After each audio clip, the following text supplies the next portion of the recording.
Hallelujah, praise the Lord. सभी को जय मसीह की। परमेश्वर भला है। आज का दिन परमेश्वर ने दिखाया, इसके लिए परमेश्वर का धन्यवाद करते हैं। तो आज वापस से एक टॉपिक लेकर मैं आई हूँ जो आज हम उस पर बात करेंगे, और ये बहुत ही इम्पॉर्टेंट टॉपिक है क्योंकि हमें बहुत ज़्यादा इस टॉपिक के ऊपर बोला जाता है। ये आज का जो टॉपिक है वो ये है कि क्या एक ही पाप को बार बार कबूल करना, बार बार पश्चाताप करना, उसके लिए बार बार उसके लिए रोना गिड़गिड़ाना सही है क्या?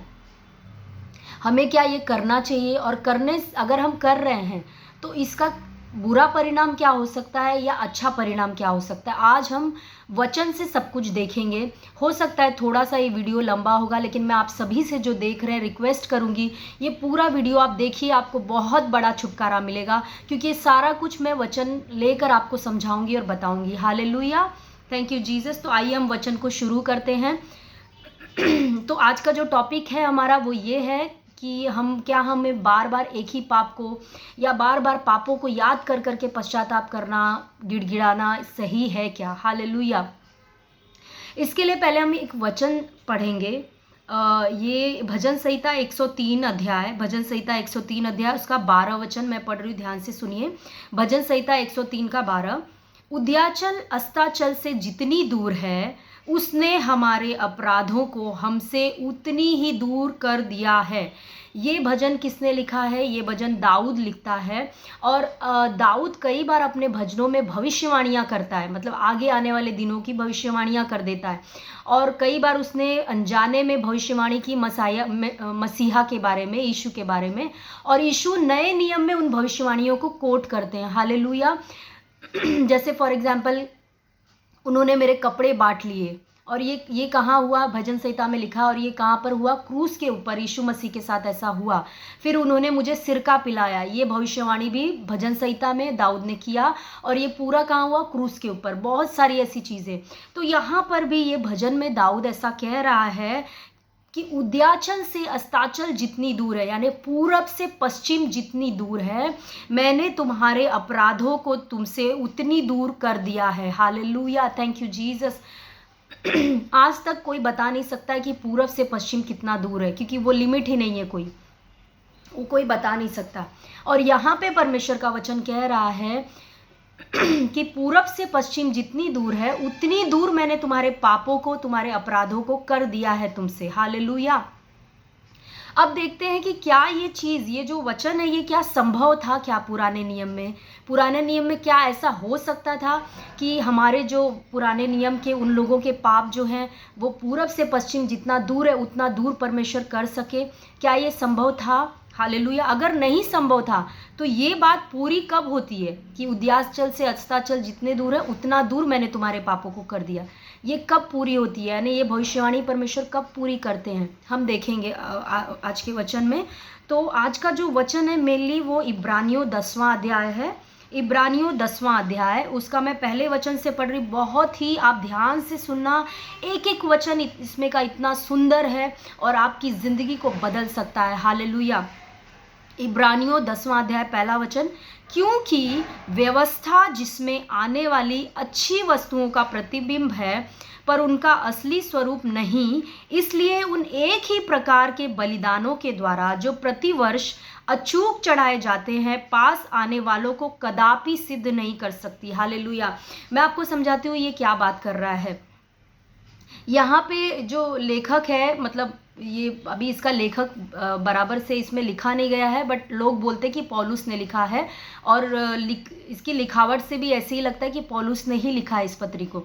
तो यहाँ पर जो पौलुस है वो कह रहा है कि जो व्यवस्था थी पुराने नियम में, आपको मालूम है परमेश्वर ने व्यवस्था दी थी, आज्ञाएं दी थी, उनका पालन करना था उनको। हालेलुया। पुराने नियम में एक मंदिर था, उसमें 3 स्थान थे, आंगन था, पवित्र स्थान, अति पवित्र स्थान। वो तीनों स्थान में सेवा करने के नियम दिए गए थे। हालेलुया।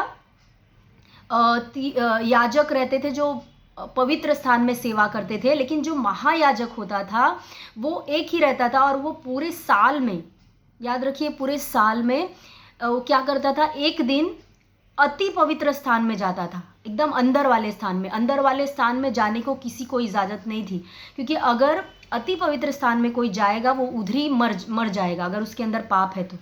इसीलिए याजक क्या करता था कि अति पवित्र स्थान में जाने से पहले बहुत सारी बलि वगैरह चढ़ाना पड़ता था उनको, और वो महायाजक अपने पापों की क्षमा कर मांग के पश्चाताप करके शुद्ध होकर कटोरे में लहू लेकर तब अति पवित्र स्थान में एंटर करता था, और वहाँ पर वो जाकर वो लहू को वेदी पे छिड़कना, वो सब आप पुराने नियम में पढ़ सकते हो, वो सब विधियाँ करता था, और अपने लोगों के लिए जो बाहर इजरायली लोग थे उनके पापों की और अपने पापों की क्षमा वहाँ पर मांगता था।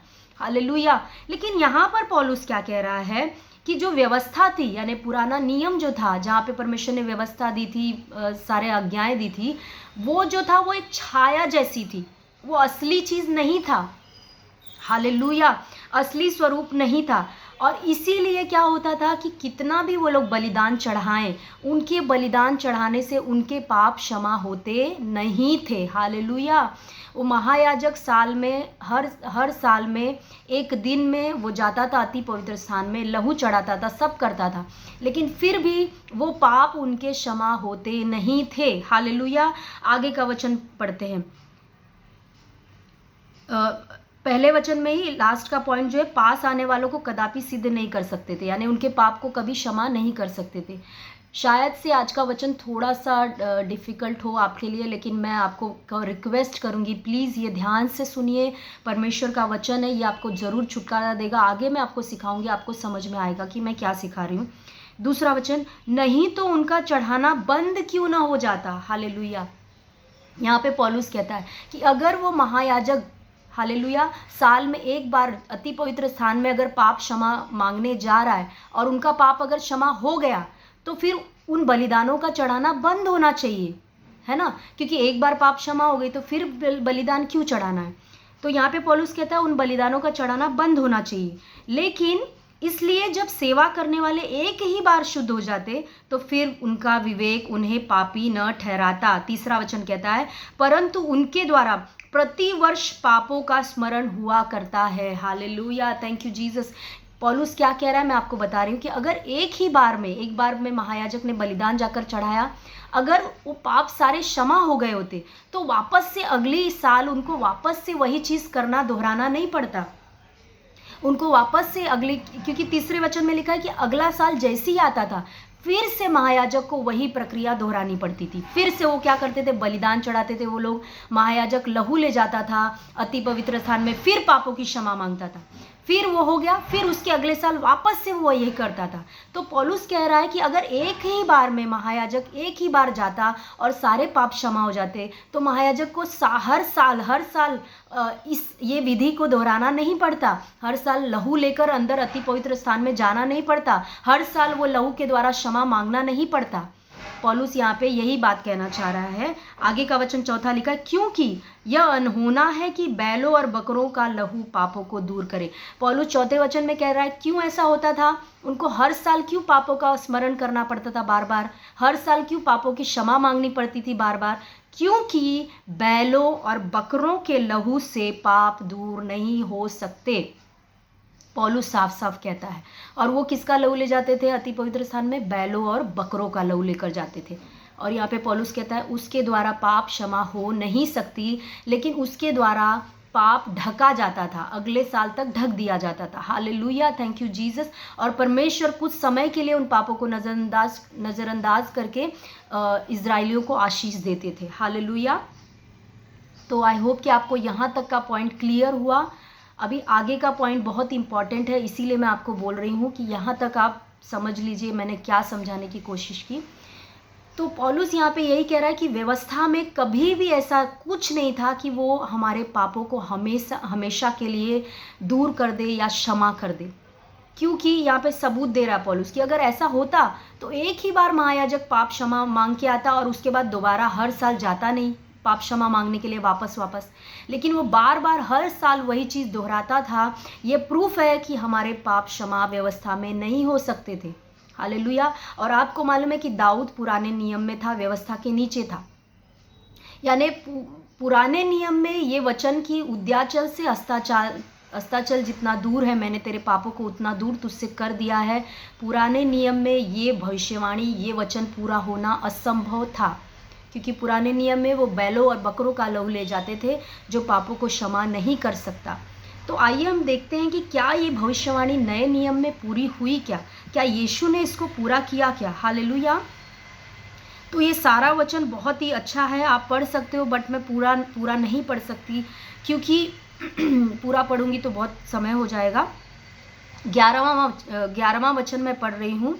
हर एक याजक तो खड़े होकर प्रतिदिन सेवा करता है और एक ही प्रकार के बलिदान को जो पापों को कभी भी दूर नहीं कर सकते बार बार चढ़ाता है। आपको मालूम है, मैंने महायाजक की बात की, लेकिन याजकों को भी डेली का डेली ये नियम था इज़राइल में कि डेली उन्हें बलिदान चढ़ाना ही पड़ता था। सुबह की बलि, शाम की बहुत सारी बलि चढ़ानी ही पड़ती थी। यही बात यहाँ पे पौलुस कह रहा है कि हर एक याजक तो खड़े होकर प्रतिदिन सेवा करता है और एक ही प्रकार के बलिदान को जो पापों को कभी भी दूर नहीं कर सकता बार बार चढ़ाता है। हालेलुया। याद रखिए, पापों को दूर नहीं कर सकता कभी भी, पापों को सिर्फ ढकता था वो सारे बलिदान। लेकिन 12वां वचन बहुत ही सुंदर वचन है। परंतु यह व्यक्ति, हालेलुया, यह व्यक्ति किसकी बात कर रहा है? आप ऊपर के वचन को पढ़ोगे आपको मालूम पड़ेगा, यीशु मसीह की बात कर रहा है। परंतु यह व्यक्ति तो पापों के बदले एक ही बलिदान, हालेलुया, कितना बलिदान? एक ही बलिदान सर्वदा के लिए चढ़ाकर, हमेशा के लिए चढ़ाकर परमेश्वर के दाहिने जा बैठा। Hallelujah, thank you Jesus, praise you Jesus. 14 वचन कह रहा है, उसके बाद भी बहुत सुंदर है, आप पढ़ सकते हो। 14 वचन कह रहा है, क्योंकि उसने एक ही चढ़ावे के द्वारा उन्हें जो पवित्र किए जाते सर्वदा के लिए सिद्ध कर दिया है। हालेलुया। यहाँ पे ध्यान दीजिए, समझने की कोशिश करिए। यहाँ पे पौलुस क्या कह रहा है? याजक और महायाजक जो इतनी सारी बलियां करते थे पुराने नियम में, वो कभी भी उनसे पापों की क्षमा उन बलियों से मिल नहीं सकती थी। लेकिन 12वां वचन में पौलुस कहता है, एक व्यक्ति ऐसा आया, हालेलुया, उसने क्या किया? पापों के बदले एक ही बलिदान चढ़ाया। और कब के लिए चढ़ाया? सर्वदा के लिए चढ़ाकर परमेश्वर के दाहिने बैठ गया। Hallelujah, thank you Jesus. याजक बैठ नहीं सकते थे क्योंकि उनको डेली करना पड़ता था। बैठना मतलब विश्राम को दिखा रहा है। हालेलुया। और क्या किया? 14 वचन में सर्वदा, हमें क्या किया? सर्वदा के लिए सिद्ध कर दिया। Hallelujah, thank you Jesus. यहाँ पे पौलुस कह रहा है कि यीशु मसीह जब आए तो उन्हें बार बार पुराने नियम की तरह बार बार बलिदान चढ़ाने की ज़रूरत नहीं थी पापों की क्षमा के लिए। उन्होंने एक ही बार बलिदान चढ़ा। और किसका बलिदान चढ़ाया? अपना खुद का बलिदान चढ़ाया, खुद का लहू दिया। और कब के लिए? सर्वदा के लिए चढ़ा दिया, यानी सर्वदा के लिए हमारे पाप को ख़त्म कर दिया, सर्वदा के लिए हमारे पापों को मिटा दिया। Hallelujah, thank you Jesus. यहाँ पर हम देखते हैं कि परमेश्वर का जो वचन है भजन संहिता में जो मैंने पढ़ा कि उद्याचल से अस्ताचल यानी पूरब से पश्चिम जितना दूर है तुम्हारे पापों को मैंने उतना दूर कर दिया। यहाँ पर हमारे यीशु मसीह ने, प्रभु यीशु मसीह ने इस बात को, इस वचन को, इस भविष्यवाणी को पूरा कर दिया। हालेलुया। जितना दूर पूरब से पश्चिम है, इस व्यक्ति ने यानी यीशु मसीह ने एक ही बलिदान चढ़ाकर एक ही बार में हमारे सारे सारे सारे पापों को क्षमा कर दिया। हालेलुया। अब ऐसा कोई पाप नहीं है जिसका दोष आप पर शैतान लगा सकता है। Thank you Jesus. हालेलुया, धन्यवाद यीशु। हालेलुया। लेकिन प्रियो, बात ये है कि हमें ये सब वचन नहीं पता रहता है, इसीलिए हम क्या करते हैं? बार बार परमेश्वर के सामने गिड़गिड़ाते हैं, एक ही पाप को बार बार पश्चाताप करते, बार बार रोते हैं उसके लिए। क्या ये सही है? बिल्कुल सही नहीं है। हालेलुया। क्यों मैं ऐसा कह रही हूँ? क्योंकि मैं खुद ऐसा करती थी। मैं पहले बहुत रोती थी, बहुत ज़्यादा, और मुझे ऐसा लगता था कि मैं जितना परमेश्वर के सामने अपने पापों को अंगीकार कर करके रोऊंगी, गिड़गिड़ाऊंगी, उतना परमेश्वर खुश होंगे। बिल्कुल नहीं, उतना परमेश्वर बिल्कुल उससे खुश नहीं होते। आपको ये समझना है कि आपके पाप क्षमा के लिए गिड़गिड़ाने से या पाप क्षमा करने के लिए रोने से आपके पाप क्षमा नहीं हुए हैं। मेमने के लहू से यानी यीशु के लहू के कारण आपके पाप क्षमा हुए हैं। हालेलुया। एक मैं दृष्टांत से आपको समझाना चाहूँगी।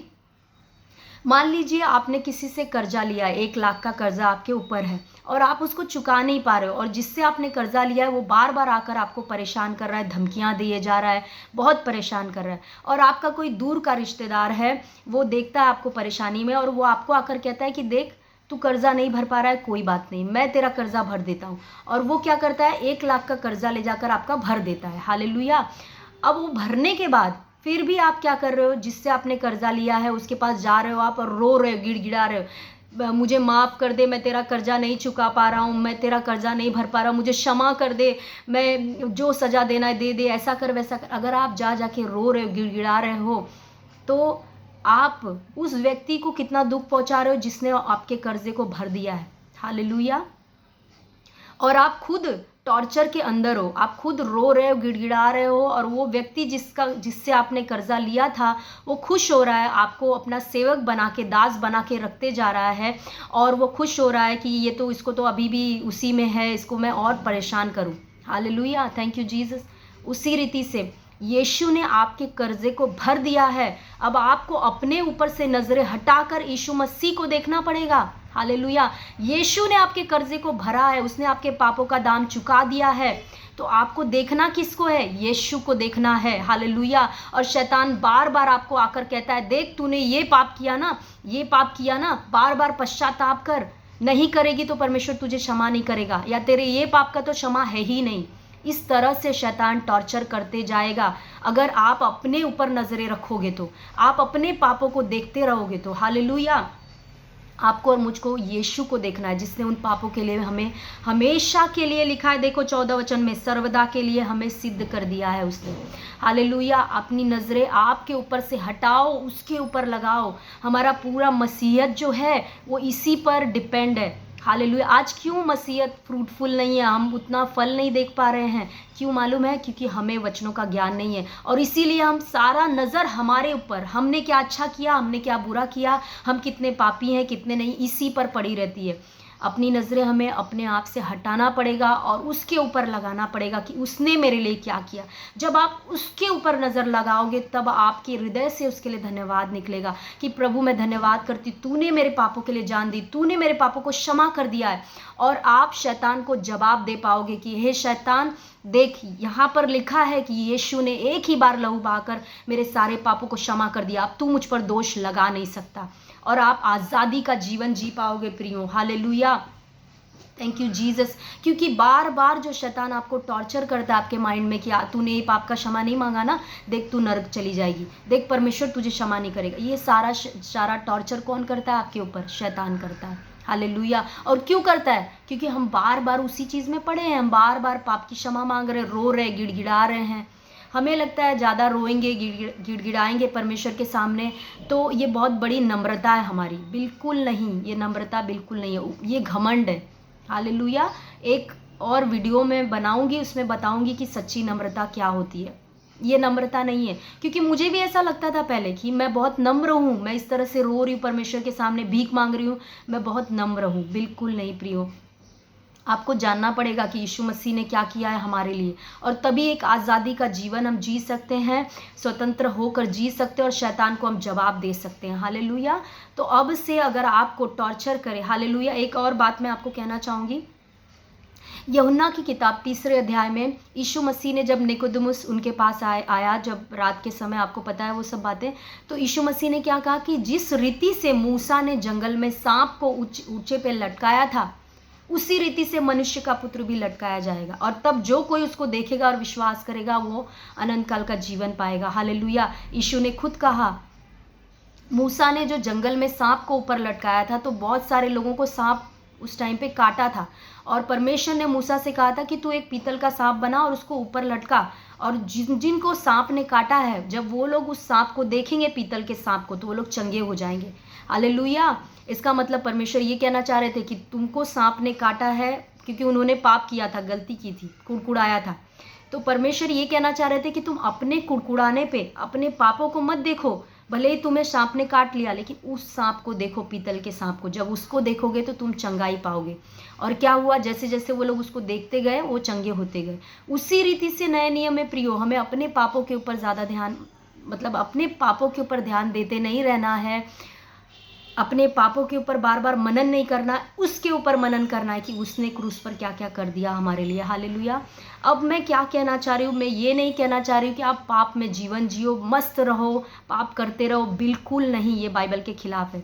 मैं बस एक ही चीज़ आपसे कहना चाह रही हूँ, आप पाप से नफरत करो और परमेश्वर से मदद मांगो आपके हर पाप को छोड़ने के लिए। और मैंने एक वीडियो इसके पहले भी बनाया था कि कैसे हम पाप को छोड़ सकते हैं, आप देख सकते हो चाहिए तो उसमें। तो आपको परमेश्वर से मदद मांगना है पाप को छोड़ने के लिए, लेकिन आपको पापों को अपने अंदर ले लेके उसी के ऊपर ध्यान लगाते नहीं बैठना है, रोना नहीं है, उसके लिए गिड़गिड़ाना नहीं है, क्योंकि शैतान फिर इसका फ़ायदा उठाएगा और आपके जीवन में आपको इतना परेशान करेगा, टॉर्चर करेगा, आप ज़िंदगी भर अपने पापों के बोझ तले दबे रहोगे और अपना मसीह जीवन कभी भी स्वतंत्रता वाला जीवन जी नहीं पाओगे, जिसके लिए यीशु मसीह ने इतनी बड़ी कुर्बानी की। हालेलुया। आपको पापों से क्षमा मांगना है, पवित्र आत्मा की मदद मांगना है। आप किसी भी पाप में हो, पवित्र आत्मा की मदद मांगो, उसके वचनों को पढ़ते जाओ और बोलते जाओ, आप उस पाप से ज़रूर आज़ाद हो जाओगे। लेकिन उस दौरान अगर बार बार शैतान आपके मन में डाल रहा है तूने पाप किया है, तेरे को कभी क्षमा नहीं मिलेगा, पाप किया है तू नर्क जाएगा, पाप किया है तू बहुत बुरा पापी है, अगर ये बात कर रहा है, मैं आपको कह रही हूँ, ये पवित्र आत्मा की आवाज़ नहीं है। पवित्र आत्मा कभी भी आप पर दोष नहीं लगाते। यीशु मसीह ने कहा मैं इसलिए नहीं आया कि संसार पर दोष लगाऊं। अगर यीशु मसीह संसार पर दोष नहीं लगा सकते तो हम पर कैसे लगा सकते? हम तो धर्मी ठहराए जा चुके हैं। रोमियो की पत्री 8वां अध्याय 1 वचन कहता है कि जो हम मसीह यीशु में हैं उन पर दंड की आज्ञा बिल्कुल नहीं है। जितने विश्वासी हैं वो सुन ले, आपके ऊपर दंड की आज्ञा नहीं है। और ये कौन कह रहा है? स्वयं परमेश्वर कह रहा है। कौन है जो परमेश्वर के ऊपर जाकर बात कर सकता है? हालेलुया। शैतान सिर्फ भरमाने का काम करता है आपको कि आपके पाप क्षमा नहीं होंगे, तू दंड पाएगी, तू नर्क जाएगी, तेरे साथ ऐसा होगा। आपको उसको जवाब देना है। क्या जवाब देना है? देख, इब्रानियों में लिखा हुआ है 12वें वचन में और 14 वचन में कि वो व्यक्ति यीशु मसीह ने मेरे सारे पापों को एक ही बलिदान के द्वारा हटा दिया और उसने सर्वदा के लिए मुझे सिद्ध कर दिया। इस तरह से बोलते जाओ। आप भले ही पाप में जी रहे हो, लेकिन उसको आपको छोड़ना है, कोशिश करना है, परमेश्वर की मदद मांग के, प्रार्थना करके, वचन पढ़ के आपको छोड़ना है। हालेलुया। लेकिन आपको शैतान को जवाब भी देते रहना है, आपको उसकी बात को ग्रहण नहीं करना है। यीशु मसीह ने कभी नहीं कहा कि तुम्हारे पाप क्षमा नहीं हो सकते। उल्टा पुराने नियम में परमेश्वर ने कहा तुम्हारे पाप अगर लहू के समान लाल है तो भी मैं उसे साफ कर दूंगा, बर्फ के समान बना दूंगा। हालेलुया। यीशु मसीह ने कहा कि सिर्फ एक पाप है जो क्षमा नहीं हो सकता।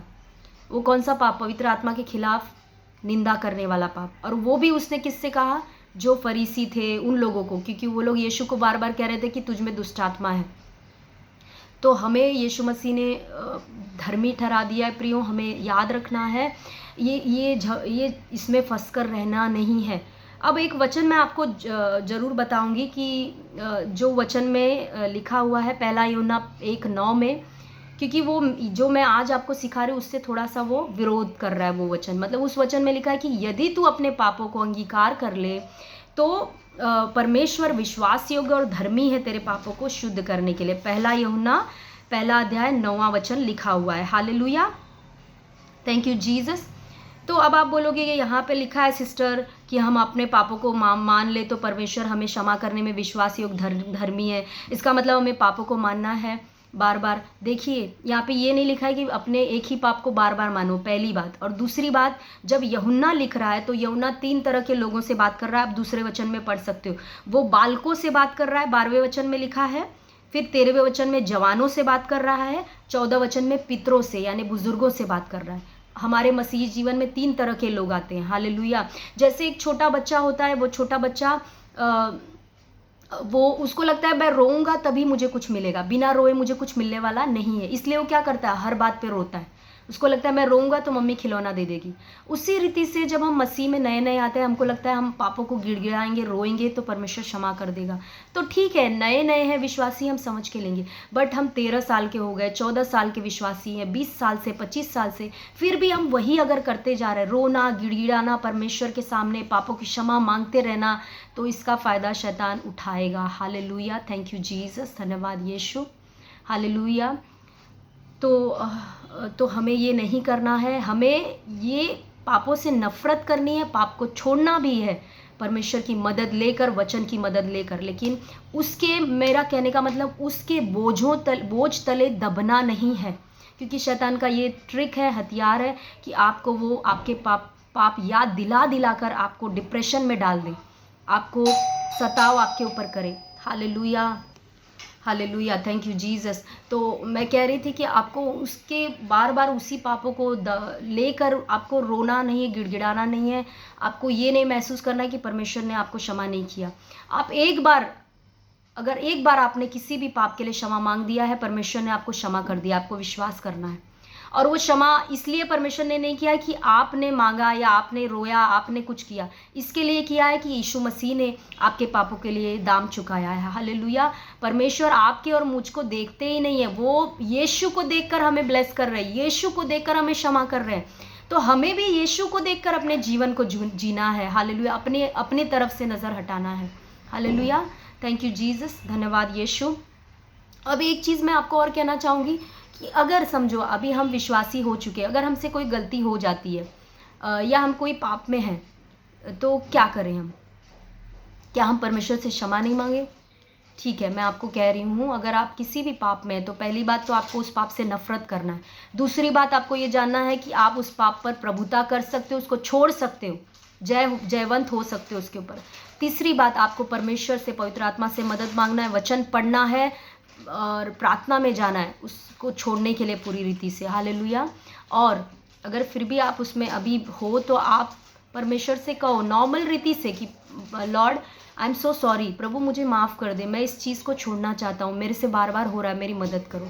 इस तरह से आप माफ़ी मांग सकते हो, कोई गलत नहीं है। लेकिन मेरा कहने का मतलब कि हर टाइम अपने पापों को याद कर करके रोना, गिड़गिड़ाना, हर मीटिंग में जब आप जाते हो, हमने यही सुना है कि मीटिंग में जो रहते हैं, मैं किसी के ऊपर दोष नहीं लगा रही, वो बोलते हैं कि अपने पापों के लिए रो, गिड़गिड़ाओ, क्षमा मांगो, माफ़ी मांगो, तब परमेश्वर तुम्हें क्षमा करेगा। परमेश्वर इतना क्रूर नहीं है। और हमें याद रखना है, परमेश्वर क्षमा इसलिए नहीं करे क्योंकि हम गिड़गिड़ा रहे हैं, हम रो रहे हैं। परमेश्वर इसलिए क्षमा कर रहे हैं क्योंकि यीशु ने दाम चुकाया, यीशु को देखकर वो हमें क्षमा कर रहे हैं। हालेलुया। मैं क्यों ऐसा कह रही हूँ? क्योंकि अगर आप ऐसा करते रहोगे, शैतान आपको टॉर्चर करता रहेगा, आप अपने पापों के बोझ तले दबे रहोगे, आप मसीह जीवन एंजॉय नहीं कर पाओगे, स्वतंत्रता से जी नहीं पाओगे। Hallelujah, thank you Jesus. तो आई होप कि आपको आज का वचन समझ में आया। ये सारी चीज़ों से मैं गुज़र चुकी हूँ, मैंने ये सारी चीज़ें अपने जीवन में, क्योंकि मैं बहुत भावुक थी, तो मुझे ऐसा लगता था जितना रोऊंगी उतना मेरे जीवन में परमेश्वर काम करेंगे।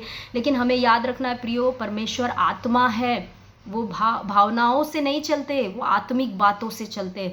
तो हमें भी अगर अपने जीवन में, मसीह जीवन में ब्लेस्ड होना है, बहुतायत का जीवन जीना है, तो हमें भी आत्मिक बनना पड़ेगा। भावनाओं में बहक कर रोने गाने से कुछ होने वाला नहीं है।